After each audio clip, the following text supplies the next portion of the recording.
Apple's pricing scheme continues. Apparently, there will be a unit we will be able to afford. We get leaks of the Honor 10 with a gradient color and good specifications, and 5G technology might still take off later this year. I'm Jaime Rivera reporting from Rome. Now, IFA GPC is beginning tonight. Wait for our coverage very soon. This is Pocketnow Daily.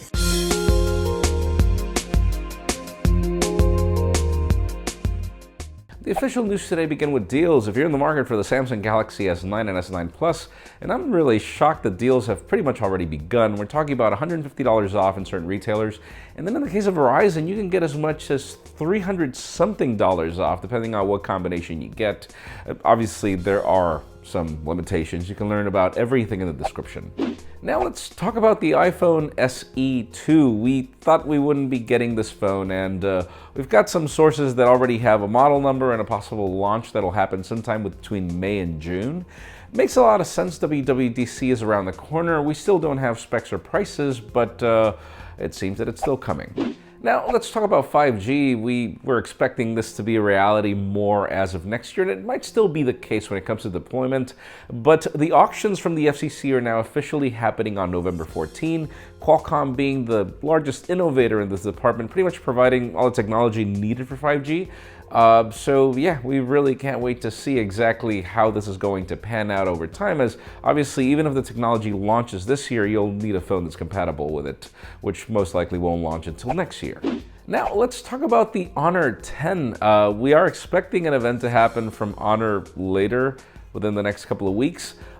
We are expecting the Honor 10 to be the reality, and remember, this is pretty much the phone that set the company in the map, or the Huawei variant in the map as, this is pretty much a P20 when it comes to design. We even get the gradient colors.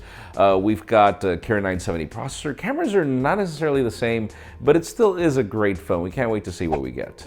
And finally, the most interesting news today have to do with some iPhone 10 2018 model. KGI's Ming-Chi Kuo has chimed in over the fact that yes, we are getting an affordable variant. This affordable variant will have the difference of sporting an LCD, a 6.1-inch LCD to be exact, and apparently there will be a dual SIM model available, obviously for countries like Asia, where that is extremely popular. And this is clearly the iPhone that's going to be launched heavily in this market, up to the point where the price tag drops. Apparently $650 for this phone. That's a significant price drop compared to the iPhone 10. Apparently that will be the only model priced in this range. In today's question, let us know. I mean, would you like for this phone to be an exclusive to China and not have the option to buy it in the United States, for example?